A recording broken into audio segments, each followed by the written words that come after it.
Okay, so I think we should be live now. Good evening, everybody, and welcome to this webinar. My name's Duncan from Solar Events, and I'm going to be joined this evening by Chris Milbank, the creator of Reflective Repatterning. So just before I introduce Chris, and just to give people time to log on, let me just explain how the webinar is going to work this evening. As you're looking at the screen now, to the right-hand side of the video, you'll see there's a chat box. So it would be great if you could just type in there now, just to start, and just let me know that you can see and hear me okay. And as we go through the webinar this evening, if you have any questions that you'd like me to ask Chris, or you have any comments about anything that we're doing, anything that Chris is talking about, then just type them in as we go through, and I will be able to read them out to Chris. We're going to have a lot of people on the call tonight, so I'm probably not going to be able to get through everybody, but I'll certainly get through as many people as I can. So just before I do introduce Chris, if you could just, as I said, just type in and just let me know you can see and hear me okay. That would be wonderful. Then we know that we're not here talking to ourselves. Fantastic. So yes, Claire says you can hear. Mona, Jack, fantastic. Okay, so loads of you saying you can hear, so that's wonderful. So again, as people log on, Duncan here from Solar Events, welcome you to this webinar. You'll see a chat box to the right-hand side. Again, if you have any questions as we go through tonight, or any comments you'd like me to put to Chris, then just type them in and we'll get through as many of those as we can. Now, the scheduled time for the webinar tonight is from 8 till 9 o'clock, and we'll try to finish at 8 o'clock to respect everyone's time. If there are a lot of questions, then I've asked Chris if he has just a few more minutes so we can stay on a little bit after 8. I know he's very, very keen on making sure that everyone gets the most out tonight and gets all their questions answered. So we will try to finish on time, and we might run on a little bit extra for any of those that would like to stay on and have their questions answered. So many of you will be familiar with Solar Events. You've been to some of our trainings or some of the free resources like this one, and welcome to you. And many others perhaps are new to Solar Events. So just to let you know what we're about. We're dedicated to providing training for two groups of people, really. One are for therapists and practitioners who are interested in improving themselves so that they can more effectively help their clients. And the other group are people who perhaps don't work with clients themselves but are just really committed and dedicated and fascinated with their own personal development and growth. And obviously those two groups, there's a lot of overlap between them. And I think Chris's work and what we're going to be talking about this evening really does apply for both of those groups. And one of the things we really pride ourselves on is working with world-class trainers, with people who are really experts in what they do. And so I was really, really thrilled to meet Chris several months ago now, and I've been really, really impressed with his depth of knowledge and his experience of working with and helping people. He's has incredible background in a wide range of different therapies and different practices. The depth of knowledge is really quite astounding. He's taken really everything that he's learned from the various therapies that he's been involved in, and also years and years of experience of working with clients one-on-one and also training in groups. And he's used that to create reflective repatterning. Reflective repatterning is a really phenomenal therapy. I'm sure you'll agree when you've been introduced to it a little bit during this evening's webinar. Very, very powerful, very, very transformational, and we're really, really thrilled to be working with Chris. I'm going to let Chris explain more about what reflective repatterning is. But for now, just let me say he's a fantastic guy. I've been so impressed with how passionate he is about helping other people, and how passionate he is about transferring knowledge and helping other people to learn what he knows. It's a great pleasure to have you here this evening, Chris. So welcome. Thank you very much, Duncan. That's a lovely introduction. Thank you very much indeed. Oh, that's great. Well, thank you so much for being with us. It's really, really great to have you here. So I'm going to hand over to you. Maybe you'd like to start by telling people a little bit more about yourself and reflective repatterning. And as I said to everyone at the start, there's going to be questions and so on and comments. Just type those in at the side of the chat box, and I'll get to them as we can as we go through tonight's session. Thank you very much indeed. Well, as you know, I'm Chris Milbank, and I really came into working in therapy and treatments from various different perspectives. As I was very seriously ill for many years, over 20 medications a day. I had chest deformities, lung deformities, bronchial tube deformities, asthma, a kind of a pre-emphysema that I was kind of born with. A lot of allergies. They never expected me to live, and of course they did, one way or another.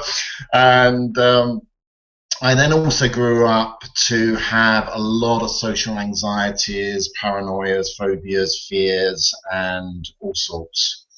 And bit by bit, I realized that the medical help, okay, kept me alive, but it wasn't actually solving the problem. I was grateful for what they did, but I needed another step. So I looked into alternatives and went down the route and studied some hypnotherapy and counseling, psychology. I later moved into neuro-linguistic programming. I'd worked on my health on various different breathing exercises and change of lifestyles and so forth. And I worked my way into energy psychology, which is kind of using the meridians or what you might hear in acupuncture, to use acupoints on the body to help dissolve emotional stress, anxieties, and so forth. From there, I went into thought field therapy. I traveled the world with Dr. Roger Callahan, the founder and forefather of modern energy psychology techniques. Became his right-hand man and president of the Worldwide Association of Thought Field Therapy. I took research into Tanzania and to Kenya, studying acupoints pressures with malaria and traumas and so forth, with a lot of success.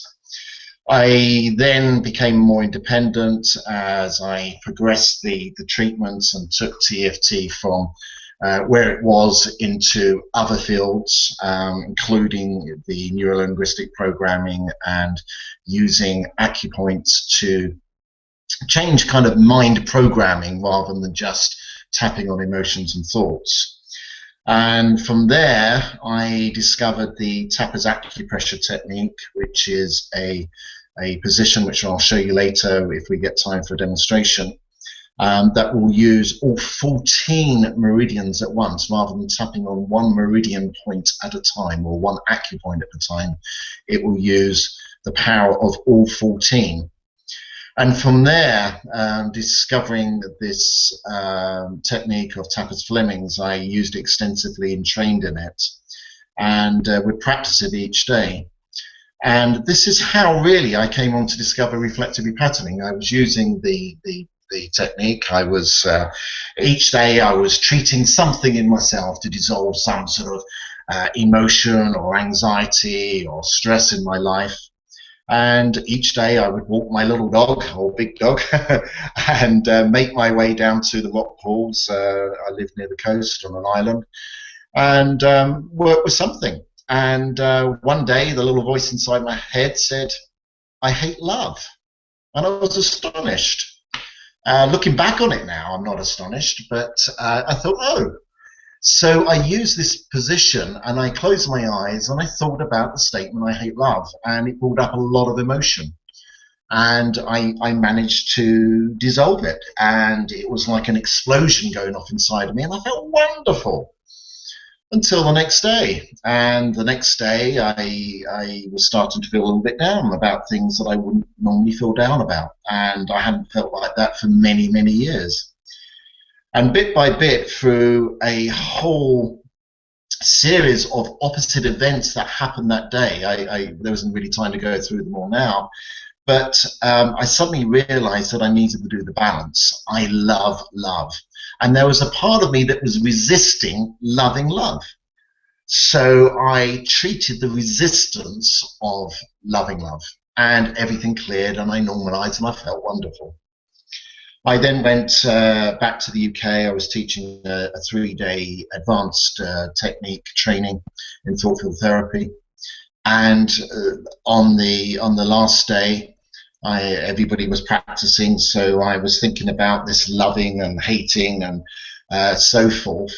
And I thought, what is the thing that I love the most? And I thought, freedom. Freedom means so much to me. Freedom is the thing that I crave for. It was a few years ago. I was flying 50 odd times a year just to feel free, to wake up in a desert, on a mountain, in a rainforest, somewhere different. So I thought, my gosh, you know, I love freedom so much that it makes me hate being trapped. And as soon as I felt and thought about feeling trapped, I felt closed in, my shoulders were up, and my chest felt closed, and my breathing was restricted. And in my mind, I could see I was in handcuffs, and it felt as though I was trapped in a cell with bars on the window and like lots of boxes of paperwork to do. That kind of always felt trapping to me, paperwork. So I was kind of like this, and I thought, right, okay. So I used the technique to clear the excess hatred of feeling trapped, and I felt a lot calmer. Then I thought, I got to do the resistance to loving being trapped. So this was huge. In fact, this was even more so. So there I was now saying inside my head, I love being trapped. I love it. I adore it. I really enjoy being trapped, trapped, trapped. And of course I resisted this, but as I used the technique to clear the emotional resistance, everything calmed. But I thought I only really hate being trapped because I love freedom. So now I needed to look at the excess love, the excess energy I was putting into freedom, and I calmed that down with the reflective pattern technique I was just discovering. And then I thought I better do the clear any hatred of being free, any resistance to hating it, because sometimes we could be so free that we have no boundaries, and that wouldn't be very good either. So I cleared that, and all of a sudden, the handcuffs were so big I could put my hands in them or out of them. The cell door was gone. I could either stay in the cell and do the paperwork, or I could go. I felt free for the first time in my life. And so this is how reflective repatterning became born. And it's all about working with opposites. If you love honesty, you'll hate dishonesty. If you love freedom, you'll hate being trapped. If you love peace and calm, you'll probably hate noise and stress. And so one is like a magnetic pole. The freedom is like, say, the south pole of a magnet, and the trapped is like the north pole of a magnet. And if you hate being trapped, you're going to attract the opposite end, the south pole. A north pole will always attract a south pole of a magnet. And so there are so many techniques that are very wonderful out there, but they may at best be temporary.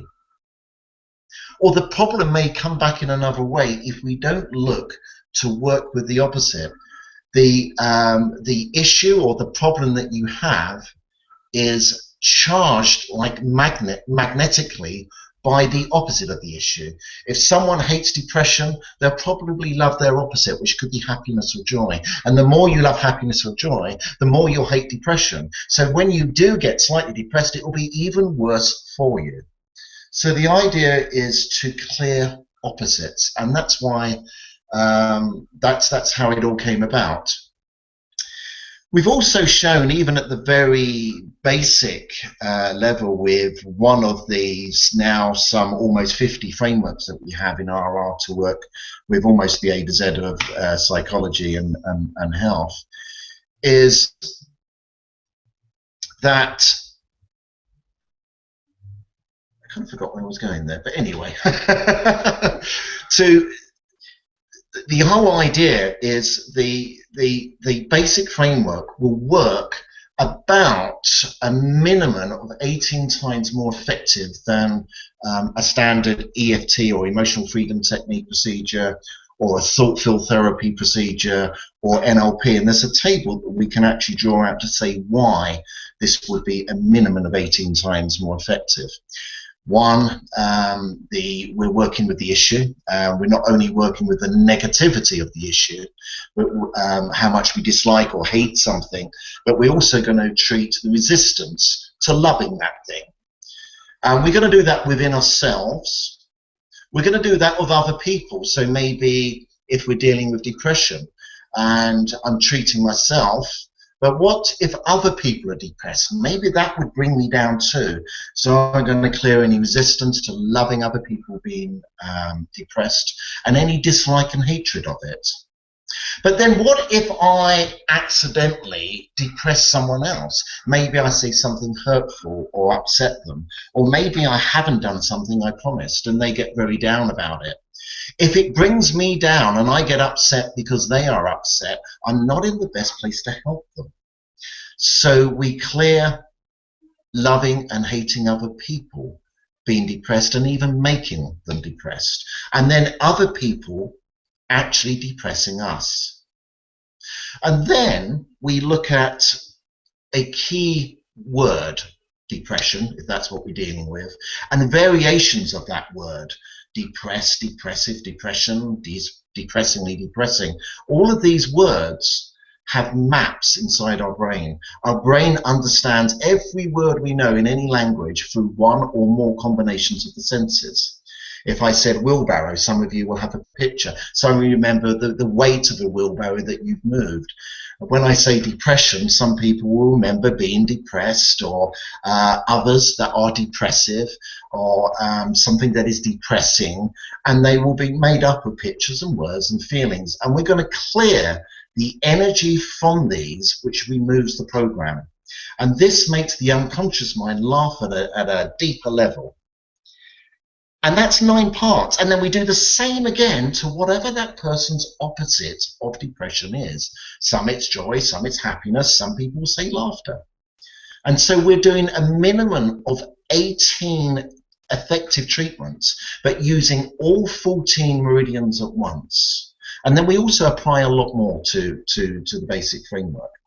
So that is what reflective repatterning is. That is why it works deeper and more effective than the other mind techniques that I know. And it's not to criticize those. If we use the other techniques within the RR laws of opposites, then they will become more effective too. I call it reflective repatterning because there's a major part that we are reflecting within ourselves. Whatever our issues are internally become an issue externally. So we reflect back into us, and then we repattern our emotions and our way of thinking. And we do that primarily through the meridian system, but we do have other techniques to work through other systems in the body. So that's what reflective repatterning is all about. That's fantastic, Chris. And could you say a little bit more? I know specifically tonight you wanted to talk about sabotaging goals, and so could you say a little bit how all that relates into the whole theme of the webinar tonight, towards the goals and sabotaging goals, and why people sabotage their goals? I know you've got quite a unique sort of view around that, so I think it'd be great to share that with everyone. Yeah, I certainly take on board what a lot of the life coaching and gurus and health practitioners say about goals. But I also look at it the opposite angle. There are a lot of goals that are not really helpful to us. We get programmed in our life with things like, oh, you've got to be an achiever, you've got to be successful, be very hardworking, professional, you've got to be the best at what you do.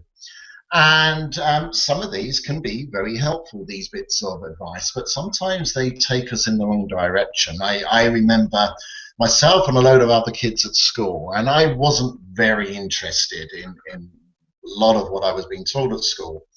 But I remember the careers officer and the year head and the class teachers coming on, oh, Chris, you better study this and do that and do this and do that. And many kids go on and they're told, well, you ought to become a doctor, it's very good, and they go and study chemistry and biology and physics, and it's not really what makes their heart sing. Other people think, oh, I've just got to work hard and stick with business studies, and yeah, that'll give me a good career, and my parents will be proud of me, and it'll all be a success. And they go on with these, and they end up being sort of kind of pushed into learning some lessons and classes that they don't really get interested in. So then they kind of get motivated to learn. And then they get all the anxieties and stresses with exams and so forth. And then they've got these things, and then it's on to sixth form or college for a lot of people. And then they may well go to college for another couple of years and study something they're not really interested in. And therefore it's stressful, and they kind of get bored with it, and it goes on and it goes on, and they're going to university, and they end up getting a reasonably paid job perhaps, and they're working maybe in the city or wherever. But come their mid-30s or 40s, this is when these people will contact someone like myself or other practitioners, and they have burnout. And they go, I just hate my job. I hate my career. I've been doing this for ages. I've just come to a crossroads. I can't take any more. I've got chronic fatigue. I'm adrenal fatigue. I'm exhausted. I'm ill. I'm stressed. Boom. And this is when a lot of these goals come back to really hit us and whack us in the face. I did 17 years. I'm not saying they're wasted. I said it's 17 years trying to impress my father. I remember during my childhood, he said to me, "What do you want to be, Chris, when you're older?" And I thought, And I said, I want to be a milkman so I can finish at midday. And he looked at me and he said, I think you want to be something a bit more special. And I thought, that means I'm not special. So I worked for his business for 17 years, and I got exhausted, and I got fatigued, and I got anxious, and I drank, and I overate, and I smoked, and I did all of these things to disguise my unhappiness and what I was doing. And like a lot of people. So there are many goals that actually really affect us badly. So there's good and bad in them. The good goals tend to be what really makes your heart sing, what would really make you smile. And I still today, I get a lot of people come for the special RR technique in diagnosing and clearing all self-sabotage towards a goal. And I have a lot of business people, and they say, right, I want to achieve this, this, this, and this. I want that X amount of money in the, I want 2 or 3 businesses. I want children. I want 2 houses. I want 3 holidays abroad a year. I want a better car. I want this. I want that. Bom, bom, bom, bom, bom. And I say, well, what would really make you smile? A lot of these people will go, well, I don't know about all that. I really couldn't do that anyway. So if they want, I will work the technique with each of the individual goals. But some people will go, oh, well, what would really make me smile? But I can't do that. I can't have that. That would just be impossible. And so they're already self-sabotaging. So the idea that came to mind in using the technique and the tool of working with all 14 meridians at once, in the laws of opposites, was to have people just close their eyes and think of something that they want. Preferably that would make them smile or their heart sing. If they can't get there, whatever comes up. Now, a lot of people can't even do that. And sometimes that's just a belief that they don't know what their goal is. But often that alone is a self-sabotage. A self-sabotage that it's not going to even allow them to think about what they really want, because maybe they've made mistakes before. Maybe they've made a fool of themselves before. Maybe they've tried it and nobody was helpful, or nobody believed in them. Maybe they tried it but they didn't have enough experience or finances then. And the self-sabotage is actually really there to protect them. It always has a good intention. However bad the behavior is, however it might get someone stuck there, it has a good intention. So if somebody says, I just don't know what I want. I just close my eyes and there's nothing there. It's blank. I get nothing. And I think, oh, blank. That's a visual self-sabotage. So we might just work on that. We might just get them into the position that connects all 14 meridians at once. And I would take them through. I love to visually self-sabotage any thought of having a goal. I love it, I adore it, I really enjoy self-sabotaging my visual images to never allow me have a goal. I'll never make a mistake again. But I hate it, I despise it, I loathe it, I detest it. I hate self-sabotaging this way. I'm going to be stuck and trapped for the rest of my life. I hate it, I despise it, I loathe it, I detest it. And we're going to reduce the hatred and the dislike of that self-sabotage as well. And when we treat the excess love of a goal and the hatred of not having a goal, and we're going to create neutrality, and when there's space, and the mind will start thinking differently. And guess what will start to happen? Images will start coming through. Now, they may not be the best of images. Then maybe the internal voice starts saying, oh yeah, but you're not good enough. Well, then that's self-sabotaging with internal voice. And there are 5 senses. And so people tend to self-sabotage with internal voice, telling themselves they're not very good, or they're not good enough, or not clever enough, or not as good as someone else. With kinesthetics, feelings, that's physical tensions in the body and breathing, and emotional feelings like butterflies in the stomach, fears or anxious feelings in the chest, elsewhere in the body. They may also get sounds, things that they remember auditory, sounds of other people saying things, or sounds of something crashing, or whatever. They may even get like strange smells and tastes that remind them of bad times, and would put them off. So we can get self-sabotage in any of the 5 senses internally. And so we work with whatever sabotages come up, whether they're visual, they're auditory, they're kinesthetic, they're gustatory, which is taste, or olfactory, which is smell, or any combination of those, and we work through them and we clear them. We clear them energetically, we clear them emotionally. Needless acupuncture we're kind of doing in a major way, plugging into the big circuitry of our body, the electrical circuits, to clear emotions.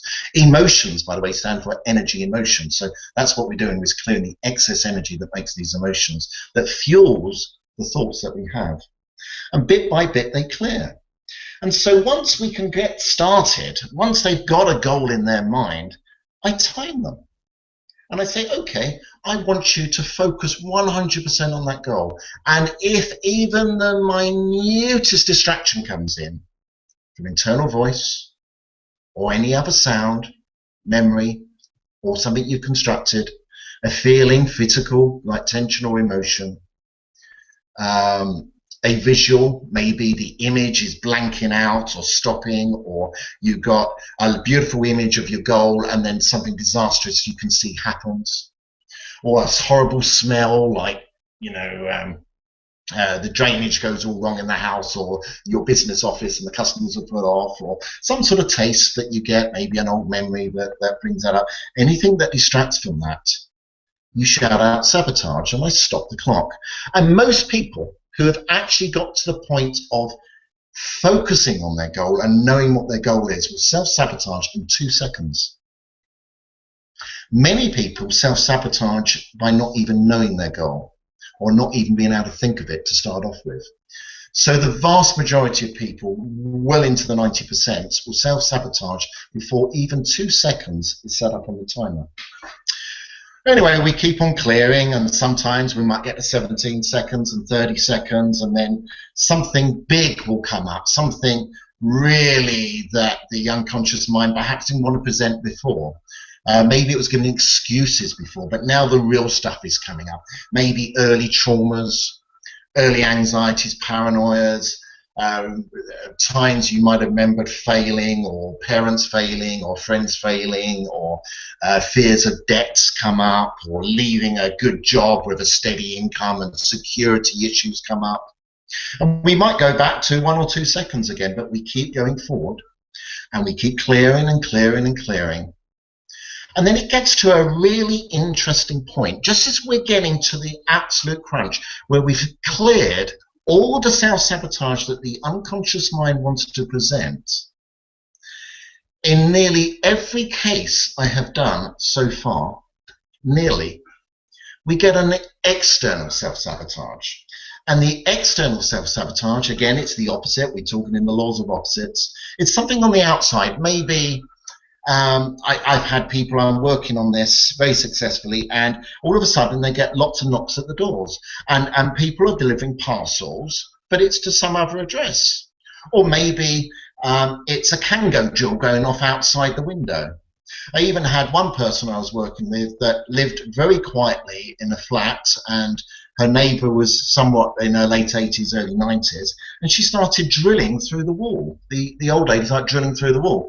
They'd never had a noise in the flat before. We've had dogs barking where dogs don't exist, and all sorts of things, babies crying when they're not normally there. And we get all the external self-sabotage, and this is how we sometimes, sometimes we just have a bad day and everything goes wrong. Well, I think a lot of that is what we attract. We attract the external self-sabotage most often.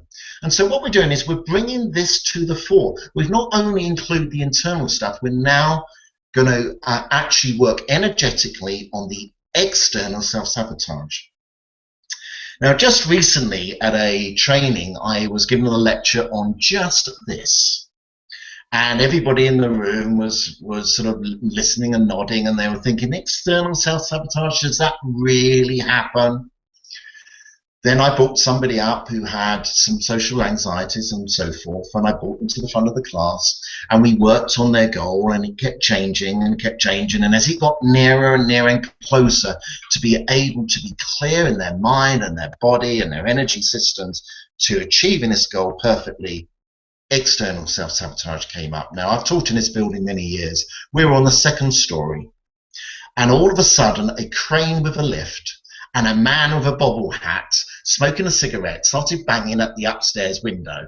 And of course every student was there going, oh, like that. And of course this was the biggest external self-sabotage to somebody who's in front of a class who's got social anxieties could possibly ever have. So and some of the students went kind of hysterical laughing because they just couldn't believe it. And then they're going, oh my God, I'm making it worse. And I said, no, carry on.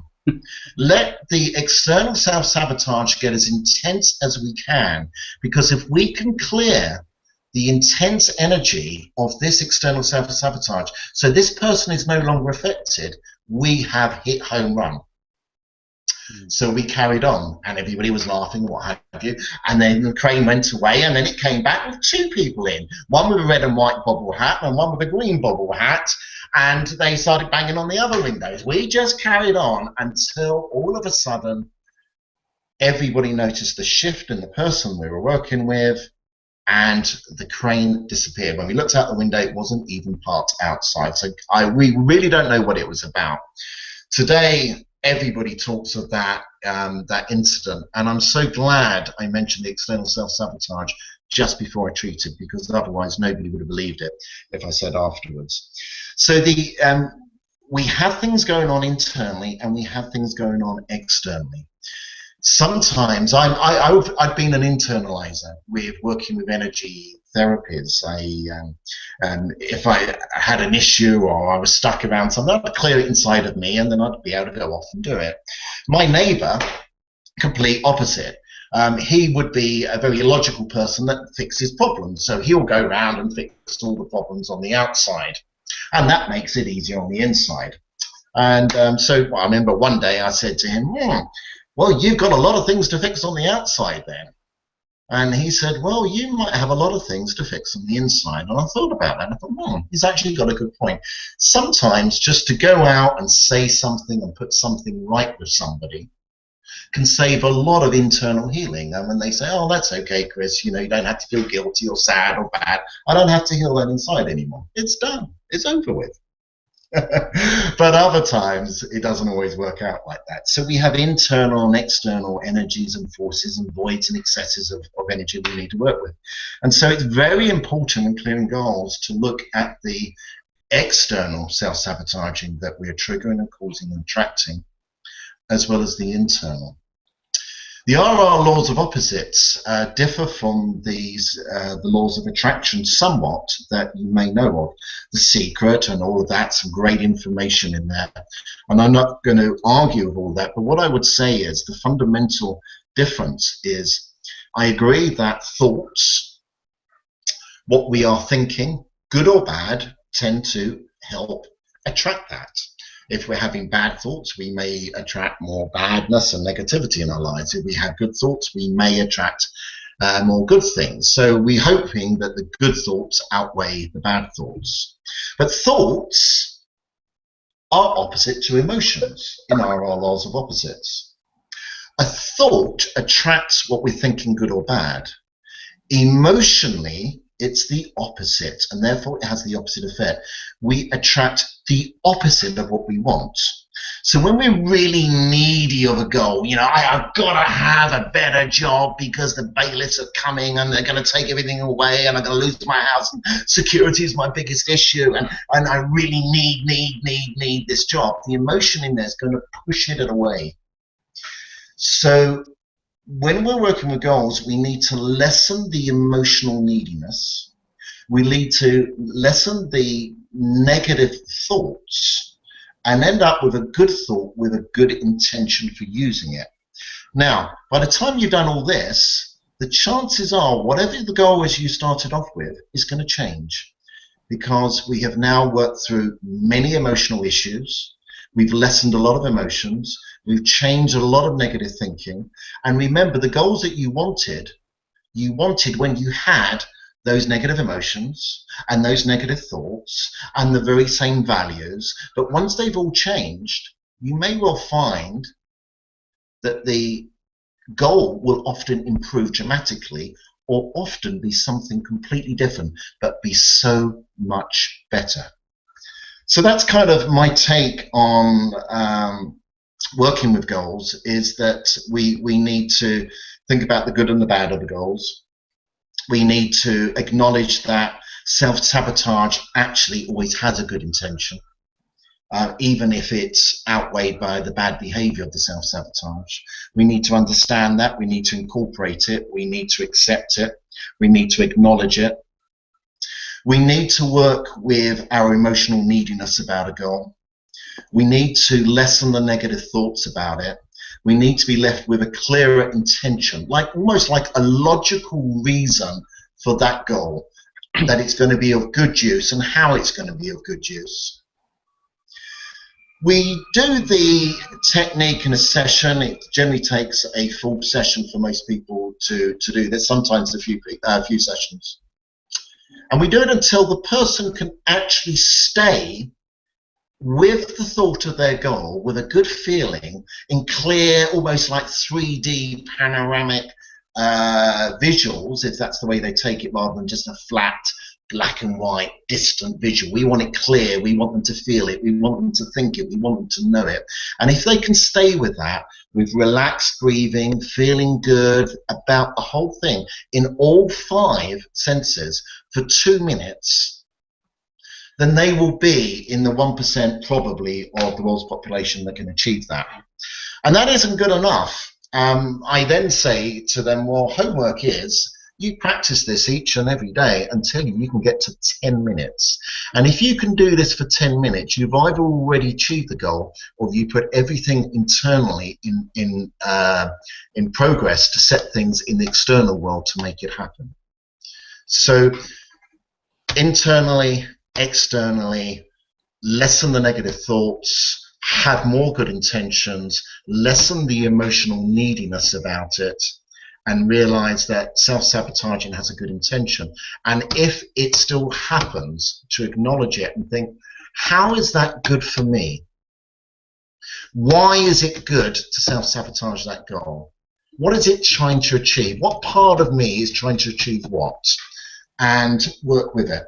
And believe you me, the changes, the dramatic changes we've had in people's lives from doing this have been incredible. I've had people that put down 20, 30 goals, and there was nothing in them that would make their hearts sing, nothing that would make them smile. And we worked through it and worked through it and worked through it. And the next thing, instead of setting up business here and there, they're backpacking around India, they're doing charity missions somewhere, they've given up their job in the city and got a little cottage in the country, and they're doing alternative therapies or whatever it is. And I'm talking about major shifts.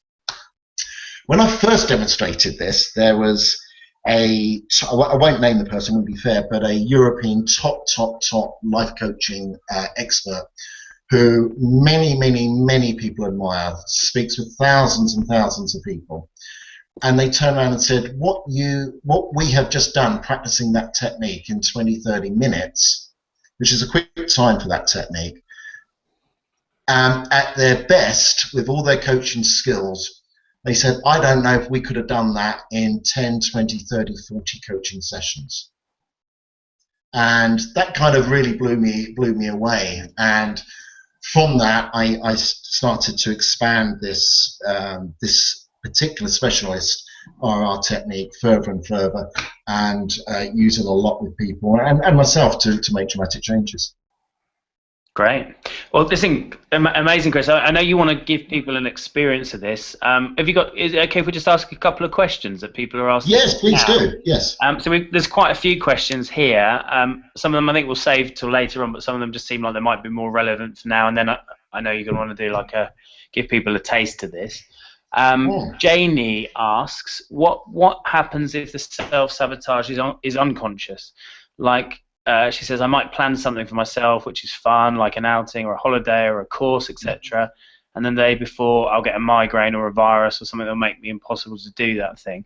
So where do you start when you're not even aware of that part of you that is already planning to self-sabotage? Okay, there's a few points here. The work that we're doing, we are asking the person to consciously tune in to the goal. And then whatever comes up to sabotage it during the process is actually from the unconscious, because they're not consciously planning to self-sabotage it. So we're kind of working with that. Some people that may get a migraine or feel ill when they go to do an event, just as Jamie mentioned, may even get some of this actually happen during the reflective repatterning treatment. And so therefore we will work with it. But if it didn't arise and they were concerned by it and they consciously told me about it, then we have a dialoguing technique in reflective repatterning where we would have the person remember the migraine, remember where they may feel it most often, maybe here or here, and you know, they might even make an imprint on that area. And then I'd have them go inside, hold the special technique that works with 14 meridians at once. And we would talk to that migraine or that paralysis of the leg or whatever it is, and we'd say, you know, say something like, I love you, because it's a very powerful thing. As soon as you love something that you've always hated, then you're going to take some of the strength of the dislike away and the pain away. And then we can say, I acknowledge you. I acknowledge you because you have a signal for me. I love you and I acknowledge you and I thank you for the pain that you're having to go through to give me this message of a migraine to stop me doing what I wanted to do. And we say this a few times, and often that self-sabotage, whether it's a migraine or something, may well just disappear on that. But most often it will lessen. It wants to be acknowledged first of all. And then we do our next line, again while holding the points of the meridian systems. We'll then say, but how can I help you? What is your message? How can I help you? What is your message? And I will say this a few times to the person, and they're going to repeat it as if talking to the migraine or the pain or whatever that sabotage is, if it doesn't go away. And I will then leave them and say, something will flash in your mind. Something will come up and it will tell you something. It will give you a signal or a symbol of something. And it normally happens within a second or two, and normally most people dismiss it because it may sound daft or silly. It might be something from when you were 3 or 4 years old that you consciously think has no relevance today, but unconsciously it does. And whatever it is, we then work with. It might say, oh God, you go out and do this thing again, Jamie, and last time you did it, you had a terrible time. So I'm not going to allow you to do that because you went through such a bad time. I'm going to do anything to stop you so that you don't have to go through that stress again. I'm going to give you a migraine. I'm going to hit you where it hurts unless you listen. And so when it comes up with the good intention of what it's trying to do, it's trying to protect. Quite often, self-sabotage is trying to protect you from something. And then we just work with what it's trying to protect. We love it and thank it. And normally it just disappears. Once you actually know what it's trying to do, it disappears. But if it doesn't, because it's a big trauma it's related to, or big anxiety, we work with the big trauma and the big anxiety. We love it and we hate it. We look at the opposites and we clear it. And this works so well that it's a major part of what we do in reflective repatterning. It's a major, if we get any thought or any feeling or any sensation that gets stuck there, we work with that. Fantastic. Hopefully that answers the question. Yeah, no, that's great. That's great. I've just got my eye on the time here. We've only got about sort of 15 or so minutes left. So can we give people an experience of doing an actual process? I know normally you'd work with people on a much more sort of personal basis, but can we do something that would be more general so everyone can kind of get an experience of using RR? Yeah. Would you like it particularly for a goal or a standard, perhaps for a goal? Yeah, I think something related to goals would be great. Yeah. Okay. Well, first of all, we can take either hand, left or right. And we're going to take the thumb and the ring finger, and we're going to place it either side of the bridge of the nose. Maybe you can all see that. Thumb and ring finger. And then the middle finger is going to stay on the forehead. That means the tiny finger and the index pointy finger is doing nothing. And then we're going to take the opposite hand, and we're going to put it across the lower part of the back of the head. It's okay if you haven't got it exactly right. The locations are good enough. 14 meridian lines that go into each other will go through this junction where the nose is. The middle finger is actually just touching where the energetic center of the third eye, the pituitary gland, the pineal gland. The hand on the back of the head is working with the visual center of the brain. This is the Tapper's acupressure technique, hold. Tapper's Fleming loves the concept of RR. I talked with her and she doesn't mind me using her hold at all. Quite excited by it. So that is what it is. Now, what I want you to do is think of something that you want. Anything that you might want in 2014, whether it's relationships or whether it's money. And I want you to get an idea in your head if there's a visual image for those that can see them. If you can't, don't worry. Notice how you feel about having this goal. Notice what your internal voice is saying, whether it's supporting you or not. Notice whether the goal seems achievable or not. Maybe there's a smell or a taste involved. Maybe there's a sound. Maybe there's a visual. Maybe there's a physical feeling of good or of tension, or emotional feeling of good or something not so good because it's hard to access or you don't believe in the goal. Whether you believe in it or don't, every one of you will be different. So this is going to be generalized. Some of you will get some powerful changes with this. Some of you won't, because it may have to be worked more uniquely and individually with yourself. Focusing on the goal of what you want. And I'm just going to now run through, stay in that tap position, close your eyes, listen to what I say. You don't have to repeat it inside your head. I love this goal. I love to have this goal. I love it, I adore it, I really enjoy it. I love it, I adore it, I really enjoy it. I love to have this goal. It's a wonderful, fabulous thing. It moves me from where I am to where I want to be. It will move me from where I am to where I want to be. I love it, I adore it, I really enjoy it. I love it, I adore it, I really enjoy it. I love to have this goal. But I hate to have this goal. I hate and despise, I loathe and detest. I hate to have this goal. If I had this goal, I might make a fool of myself. I might even fail. I might not even get there. It may be too much hard work. It may be too much hard work. I hate it, I despise it, I loathe it, I detest it. I hate it, I despise it, I loathe and detest. I hate having this goal. I love to self-sabotage my goals. I love it, I adore it, I really enjoy it. I love to self-sabotage my goals. I love to have terrible images that I can't even see, or black and white, or even too distant, that I don't believe. I love it, I adore it, I really enjoy self-sabotaging my goals. I love to self-sabotage my images. I love a self-sabotaging voice that tells me that I can't do things, or I'm not good enough, or it's all bad, it's not going to happen, I'm going to fail. I love it, I adore it, I really enjoy self-sabotaging my goals because it protects me from making a mistake. It protects me from the safety and the security of what I already know and where I already am. I love it, I adore it, I really enjoy having self-sabotaging feelings, butterflies in my stomach, or tension, or my breath getting really shallow, anything to frighten me. It's like a horror film going off in my mind, anything to stop me making a fool of myself, anything to stop me from moving out of my security zone. I love it, I adore it, I really enjoy self-sabotaging my goals.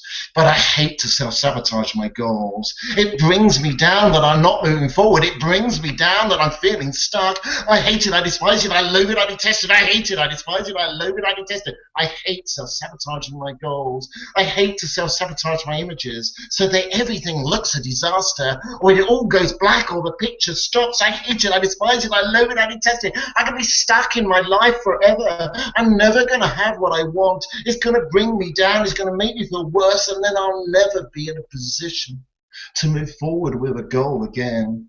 I hate it, I despise it, I loathe and detest self-sabotaging images, self-sabotaging voice, self-sabotaging feelings, self-sabotaging breathing, self-sabotaging smells and tastes and different senses and any combination of each. I hate it, I despise it, I loathe and detest self-sabotaging in this way. But I love to achieve my goals. I love to achieve my goals. When I achieve my goals, I feel really good. I feel really good. I won't have so many negative thoughts. I won't need to feel so protected because I'm feeling good and I'm feeling strong and I'm feeling confident again. I love it. I adore it. I really enjoy. I love it. I adore it. I really enjoy setting and achieving my goals, planning them and doing them and setting them out in the future. What a wonderful, fabulous, marvelous thing. What a wonderful, fabulous, marvelous thing. I love it, I adore it, I really enjoy it. I love it, I adore it, I really enjoy achieving my goals. And just have a little break from that. And some of you would have noticed that maybe some of the images started moving or changing, or the feelings started getting a little bit more emotional and tense and building up, and then perhaps they relaxed and calmed down a little bit. Some of you would have thought, oh, yeah, that kind of makes sense. And some of you think, oh, that doesn't make sense because it was maybe kind of a general thing to fit all. But you're using the power of the emotions and the thoughts and filtering them by clearing the circuitry of all 14 millions at once, the visual center of the brain, the pineal and pituitary gland that do a lot of emotional thinking and hormonal balancing. So you kind of get a real kind of shift there. What did you notice there, Duncan? Well, I noticed when I started thinking about the goal, there was a lot of there was a lot of tension down the, almost like down the midline from my forehead Yes. down towards my heart. Yes. And it's something I've thought about quite a lot, but I don't know. It seemed to, so that seemed to be really. It was quite almost unpleasant, although it's a very pleasant goal. And then as we went through, it felt like it was almost like a churning in my chest, and then it seemed to be kind of release, almost going upwards and becoming Yes. lighter. The emotions do tend to come up from sort of the navel and deep belly area, and then come up that midline, the central vessel meridian, then up and through the throat, or some people out the top of the head. the way it happens. Now, clearly, that's not enough for everybody there, and it's just a taster. And we would, if I did a whole group at once, I would carry on, and I used energetic muscle testing and keep going until we feel that everybody's cleared. And when it's individual, we take a very different role again. But that's the kind of way we would do it. Now, of course, there are also beliefs involved. And they prevent us from achieving our goals. Some people just do not believe that they'll ever be able to achieve something, and they might say, I'm not clever enough. And that might need some individual work with a reflective repatterning belief buster. And having noted a lot of belief changing techniques, and there are some amazing ones, I wanted something that was very different with RR. I didn't want a practitioner or a person I was working with to consciously choose a new belief. I think it's wrong and very manipulative of a practitioner to do that. And it's also wrong for the client to consciously choose a new belief in most cases, because they'll be choosing a new belief with the limitations they already have of emotions and conflicts and so forth.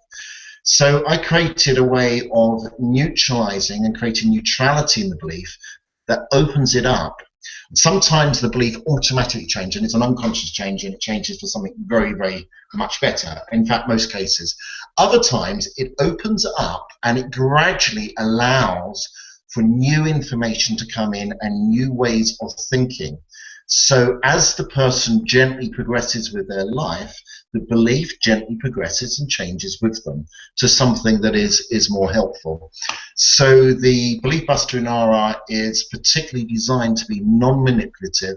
There have been, as much as I'm a fan of NLP, neuro-linguistic programming, I have come across some people that have done poor belief changes and left people worse off, and same with hypnotherapy and other techniques. So I really wanted something that the unconscious mind would choose out of all the options, give it many choices, freedom and flexibility to choose for itself, and keep it away from conscious environments, because consciously we go over our same problems again and again, and we run the same thoughts and the same analysis, and we do it for years and years and years, and we often don't, so often we get stuck there. So we didn't want it to be conscious, we wanted it to be an unconscious change that allows better beliefs to come in. And some people have had massive changes of beliefs, and then they've carried on altering positively as the people have progressed. So it can be very, very good like that. What type of beliefs? Well, some people identify themselves as just not good enough. Some people identify themselves as, maybe the wrong culture, or it's the wrong environment to do something, or it's not the time now, or money is a problem, or whatever it is. And beliefs can be almost at the very top of the tree. It's like a carrier bag that carries all the content. And if there's a belief there, it will hold all the emotional content within it. I often give a example of the Flat Earth Society. If I gave Duncan, supposing you believe the world was flat, and I gave you and a partner 2 tickets to travel around the world on the QE, whichever it is now, QE3 I think it is, cruise ship, and £50,000 spending money, but you wouldn't go, and your unconscious would stop you. It might paralyze your legs, it might give you a migraine like Jamie had. It will do anything to stop you going on there, because the belief is the world is flat, so that means you're going to die. And beliefs and your unconscious mind is all about survival and protection, so it's not going to allow you to go on there. I would run a belief buster, and most likely scenario is it would take the emotional energy and intensity out of your belief, but you would still need new information to come in. And then maybe we would show you photographs or pictures of the Earth from the sky, from outer space, so you could see it was round. Maybe we'd have you talk to passengers who've been on the ship and gone all the way around the world and didn't fall off. Maybe we'd get you to speak to the captain as well. And then as that new information has come in to a belief that is more nearer to and closer to neutrality, then the new information can come in, and then you'll probably say, I'll have those chickens and that 50 grand, Chris, and off I go. That's brilliant. So yeah, there are many beliefs, and so that's something else that we work in with our art too, is, what beliefs are holding you back. Can I just give you a couple of comments that people have made? I'm aware that we're kind of running out of time now, so. Oh dear, crumbs. Yes, we'll probably just run on a little bit longer, if that's okay with everyone on the call, so we can just deal with a couple of comments and so on. And then, would you have time just to stay on a little bit longer? We'll officially end in sort of 5 or so minutes. Would you have time to stay on and answer other people's questions and comments? I'd be delighted to. That's wonderful. Thank you very much. Okay, so a comment here from Emma. She says, wow, yes. my goal was weight loss. I had no visuals at first, and then towards the end, I saw myself a lot slimmer. Not much emotion, but felt happier about my goal. Weird, but feels good. Thank you. Oh, thank you, Emma. That's a lovely comment. I'm glad you had something good there for us. Thank you. And Naresh says he had a shift. It had a shift in my system, as can sense it in the nervous system. How will that integrate itself, or what can we expect now? Well, everybody's going to have a new and unique experience, but what I suggest to anybody that's made a shift is to just be aware, and be aware of if you're thinking and feeling differently over the next few days around the topic or the goal that you were focusing on. And I'm not sure if Moshe Feldenkrais, the great body worker, actually said this, or I made up that he said this, because it's the sort of thing that he should have said. So it's either Chris Milbank quote or a Moshe Feldenkrais quote. Awareness is key. So the biggest bit of advice I can say to you is just be aware of any differences, and the good differences that you got, stay with them, think about them, focus on them, exaggerate them, use them to your advantage. That's what I'd be saying. And if there's a slight negative consequence of that, then do email us and I can talk to you individually on that. But I'm sure that the shift within the nervous system will be of something good. Sometimes it can be like unpeeling a layer of an onion and something underneath that comes up that needs to present itself. But I'd say just be aware of how you're thinking and feeling differently in the coming days and weeks, and focus on that. Good. Great. And Maureen says, I was wiggling and giggling. Really. So was I.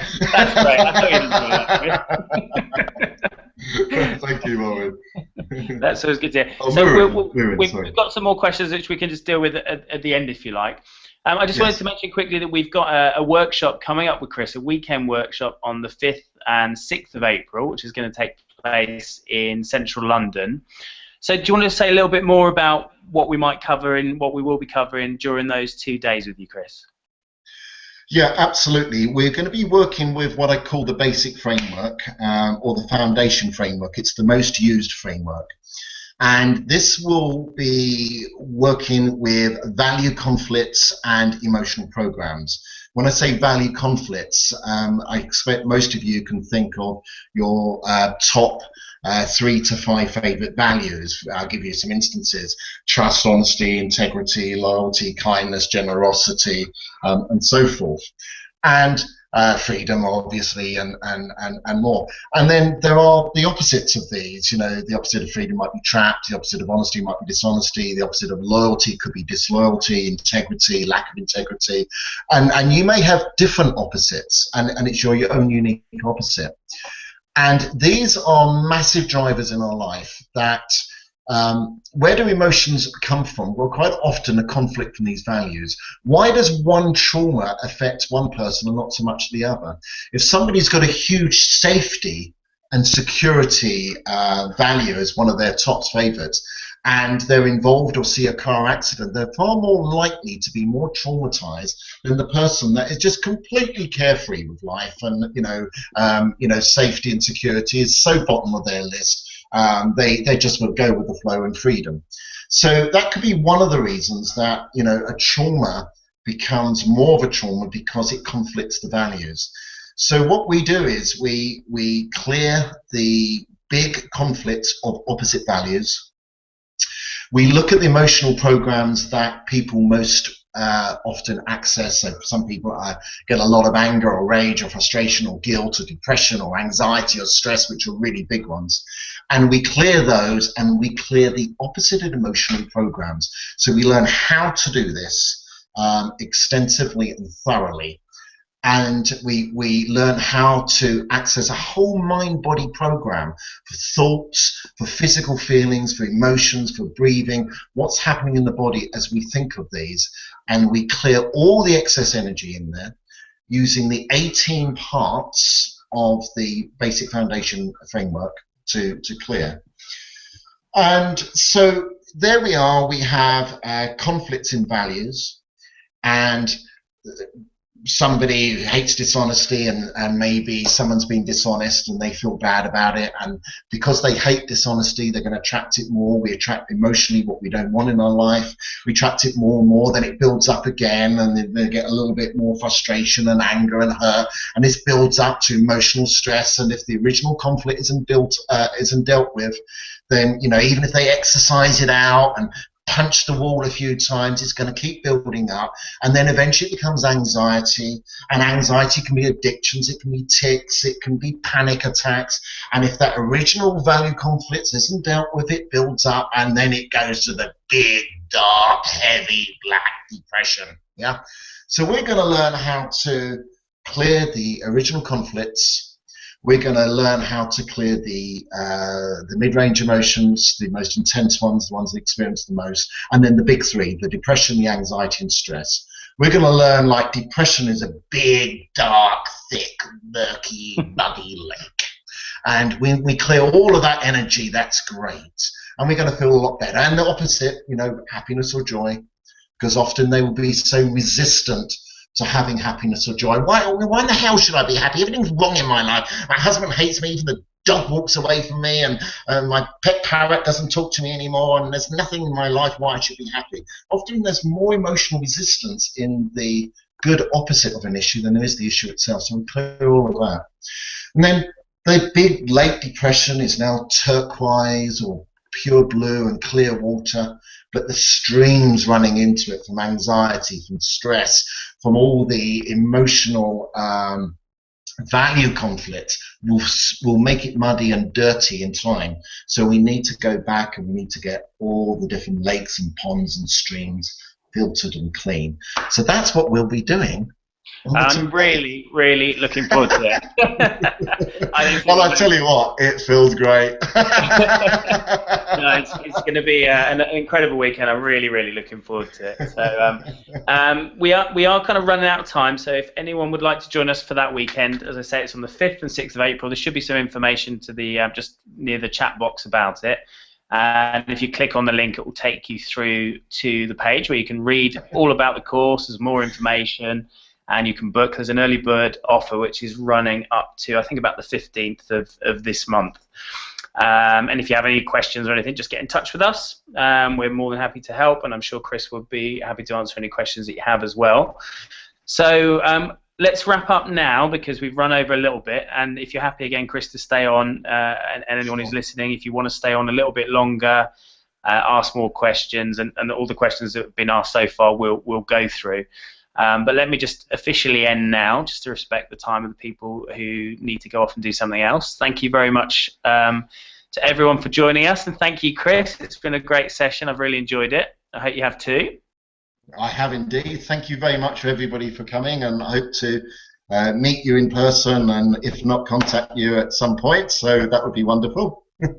Fantastic. Okay, so we're officially ending now. So thank you for joining us, and we're going to carry on now and deal with the questions for anyone who'd like to stay on and hear a little bit more from Chris. So let me just get up the list of questions. One person did ask whether they were meant to hold the posture for the full duration of the process. Yes. I did mean that to hold that. Even without it, the logical and the creative parts of the brain, the left and the right, will take on some board, some new information, and make some changes. But it will be a most and more powerful change when we actually hold the position, because all 14 meridians go into the junction. the nervous system and then straight into the brain. So it really, compared to tapping your thoughtful therapy or emotional freedom technique, we're looking at instead of just tapping one point at a time, this is like putting yourself in the main circuit of the house. The main fuse box. It's got all the power there. Yeah. Okay, fantastic. So I'm just looking. There's loads of questions, and they keep scrolling down as I'm looking at the screen. Okay. Okay, Yvette says she loves the point that goals change as you work on yourself and clear stuff. Yes. It won't happen for everybody, but in the vast majority of cases, it tends to happen. Sometimes they just get better and better, and other times they are completely and utterly different.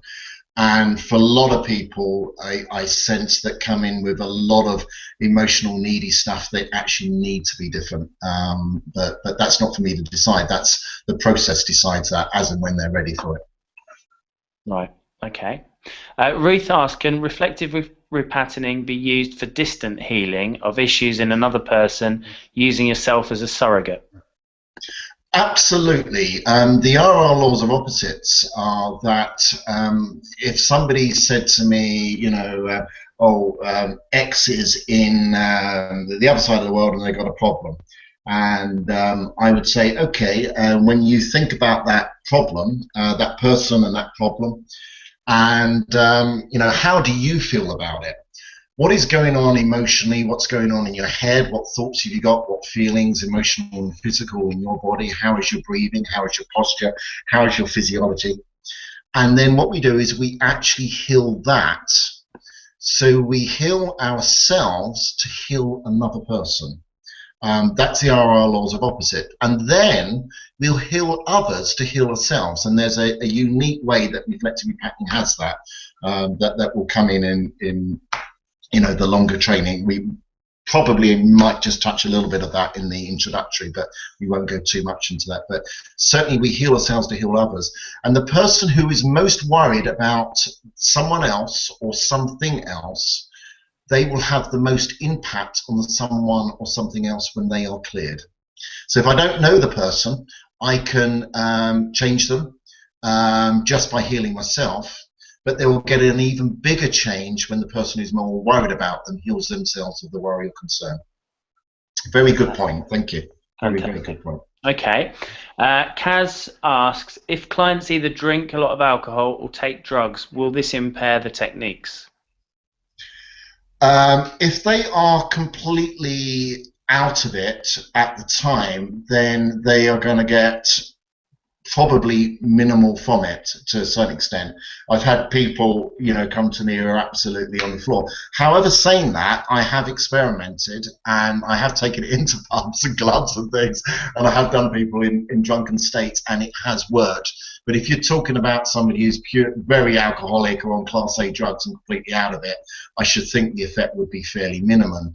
So in that case, I would work to heal how bothered I am about them within me to make the change within them, and we then notice a difference in them that's normally good enough to start directly on them. Okay, fantastic. Fiona says it seems like thought pattern management, in that we have the unconscious mind sort the hierarchy of beliefs of the client having access to unfiltered information, otherwise not available to the conscious mind of a client or practitioner. Well, there certainly is a lot of unconscious thought patterns going on and emotions. If we suddenly get a pain in our leg when we're thinking about it, we didn't consciously put it there. Jamie, who had the migraine, didn't consciously try and get the migraine when he went to achieve something that stopped him. So, yeah, a lot of that will be happening. There will be healing on the conscious mind as well, but the biggest healing will be in the unconscious mind and the energy systems that work along with it. So for sure there is a lot of unconscious stuff. In fact, in a way, it's a bit like bio and neurofeedback. And in bio or neurofeedback, we would take a reading from the body and the brain, and then we would work to change that. When in RR, the person who is having the treatment, they are focusing on how they think and feel, to not only their issue, but how I talk about their issue. So their mind and their body will react to what I am saying, which means, as we often say, that yes, the practitioner is purely the facilitator, but they have to be knowing what they're doing to facilitate this, and it is the person receiving it that actually makes the changes. They notice the emotions intensify, and it's almost like water boiling up in a kettle, and then it just disperses into steam. They'll notice their thoughts may get very rapid and intense and really, really focused, and then just disappear. Yeah, so again, a good and valid point. Thank you. Okay. Have we got time for just a couple more questions, Chris? Yeah, sure. I'm enjoying this. Okay, I've got to have breakfast at 9 tomorrow. Yeah, okay. How easy or painful is the process for the person as they go over the many examples of self-sabotage that are brought up? Well, there will be some intense times. For some people, it's just a lot of fun. In fact, you can have a lot of fun in this process. And part of the joy of RR is, as the issue or the problems or the traumas or fears, phobias that arise come up and become weaker and less intense, then the humor in RR can come in, and the humor makes a change. But yes, it can be intense, but it's generally only for moments. Now, sometimes we hit on a very big hidden trauma that's happened in our mind, and it's better to carry on and work with it, knowing that within 20-30 seconds, sometimes 2 or 3 minutes, it's going to be over with, and we stay with it. There are some people that it's just so intense that sometimes we need to bring them back to the room, open their eyes, see that they're safe, that, you know, give them the date and where they are, that they're safety with you, and talk about it, make a few conscious changes, do a few subtle things in RR, and then go back. Or apply a different and gentler technique to get part of it, and then go for the deep part of it again with RR later on when they're ready. So, you know, part of the skill of a practitioner is to know when to carry on, how to reassure someone. And when they're going through an intense thing, one of the things you can do is to say to the person, breathe into that feeling. Try and somewhat work towards making your out breath just over twice as long as your in breath, even if you only partly achieve that. And that change of focus allows the respiratory system which is another system that gets traumatized and can make something very, very intense, to make a sudden shift. And that sudden shift often then makes an intense experience less intense, but actually helps to heal the process. So we're using not only the meridian system, but we're then using the respiratory system. And RR actually uses logic and creativity of the brain, and it uses a number of different systems, but primarily we're working through the acupuncture or acupressure meridian systems. Yeah. Great, thanks. Christine, something not related to goals, but definitely related to RR. What must I work on to heal an eating disorder? Well, depending on what types of eating disorders, there are other approaches as well as RR that I'd recommend, and be happy to talk about those. But certainly, some eating disorders I have dissolved fairly quickly. Others are a lot more complex, so I'm not promising any quick changes here. But some literally by having someone stand full length in front of the mirror, while I'm not there, maybe without any clothes on, and just look at themselves. And I want to know their reaction. You know, do they love what they see? Because if you don't love what you see and you don't love yourself, then that's a really good place to start. So some eating disorders are about because of size or how they might look or whatever. Other eating disorders have other issues. So certainly thinking of how you look in the mirror can be one good way. Another way, depending on the eating disorder, it might be an anorexic type of situation where you're barely eating at all. Others, it can be binging, like bulimia. You eat a load and then you stick it up. So I would look at opposites. What is the issue? Is it that you're not eating? Is it that you're overeating? And we clear the issue and then the opposite. So very much look at opposites. Very much look at loving yourself more. If you have a penny, you can spend a penny. If you don't have love, you can't give love. It kind of works like that. So we got to love ourselves, and that's often a very good place to start. I would also be looking at the symptoms, and there's this thing called the exaggerator framework. So if it was anorexic and you were barely eating, I would exaggerate it so badly that you imagine you're in a cell in solitary and there was no food for the rest of your life, and we treat all the resistance and the hatred or love or whatever there is and the energy and the emotions and thoughts around that, and then go completely the other way, that you're going to be force-fed through a funnel constantly. And all the hatred and dislike and disgust or love of that, and we will clear both of that. So there are different ways, but there are often other things with eating disorders. Neurofeedback can be very, very important. The Brain Biocenter in Richmond, Surrey, has run by Patrick Holford, and psychiatrists and doctors, has a really good program there where they look at nutritionally.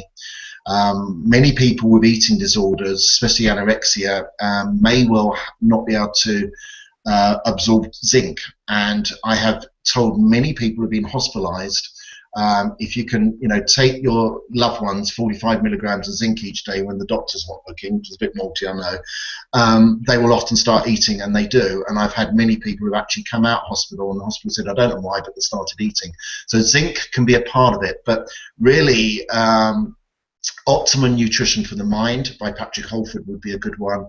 Neurofeedback, there's lots of 5-minute videos on that, and I have lots of RR tips on the sort of the emotional and thought processing side. Yeah, that's great. Really good, Chris. Fantastic. And I think really one final question. When you ask the body intelligence, it can come up with some great wisdom. And sometimes it can be because of something they saw that triggered something unconsciously. Yes. So how can you teach people to differentiate? So I think she means between, if you ask yourself for information that comes through and something external which might trigger something. So how can people differentiate between the information they get from the body? Well, the standard thing that we do in RR is maybe we're looking at a value, and let's go to a common one of someone being trapped in their lives, and that could be trapped in trauma, in fear, in insecurity issues, money issues, a whole range of things. And what we do is we have them close their eyes, and we get a whole mind-body program of all the experiences to do with being trapped at once. And so when we work on a value or an emotion, if we're working on depression, all the times we've been depressed, all the things that led up to it, we try and get as much in there as possible, and we clear all that. So a lot of unconscious stuff surfaces. When we talk into the body intelligence, it gives us something for a reason. If we do not understand what the reason is, we dialogue it. I'm not sure if this is quite answering the question, but we will dialogue it, and then we'll come back with some feedback. The feedback may be in words, but it may be the whole body tenses up. Maybe they get a certain image or memory, and we'll work with that. We'll talk to the person about it. What does this mean to you? What do you understand from this? And if they don't understand, we will talk even further to that stimuli that has come up, or that body intelligence. Let's see if that answers the question, because I wasn't quite clear on exactly the question. I think that does. I mean, if you want to clarify the question, I think it was Maria that asked that. I've lost the comment now. But I think the answer. I wasn't quite clear either. I was hoping you would be. um, okay. It's hard to do it in just a small few words typing, isn't it? Yeah, It's not exactly. doing Yeah, Twitter. no. And yeah, just lots of people saying thanks. Thanks for the event. Fiona, thank you. Simon says stay Oh, on, lovely. Chris. Yeah, thank you. Great session. Thank you, thank you. So I think we'll wrap up now rather than going through any more questions. I appreciate you staying on an extra half an hour, Chris. That's wonderful. Hey, no problem at all. It's good to be here. And thanks to all of you that stayed on as well to ask some more questions. Oh yeah, Fiona says it was me, and that answers the question perfectly. So there you go. Oh, wonderful, wonderful. Thank you, Fiona. Thank you. Maybe I overcomplicated the question, but either way, we got there. So what a result. Question and answers perfect. Okay, so again, thanks to everyone that's tuned in tonight to watch. Thank you, Chris. I look forward to seeing you on the 5th and 6th of April in London. Wonderful, thank you. Hopefully speaking to you before. We'll hopefully be arranging a similar type of webinar in between now and then. Oh, it was a great workshop, really interesting technique. Big thanks to Chris and yourself. That should be me. Oh, that's very sweet. So, thank you all very much, and thank you, Chris, for your time, and we'll see you all soon. Okay, thank you. Cheers, Chris. Bye. Cheers. Bye.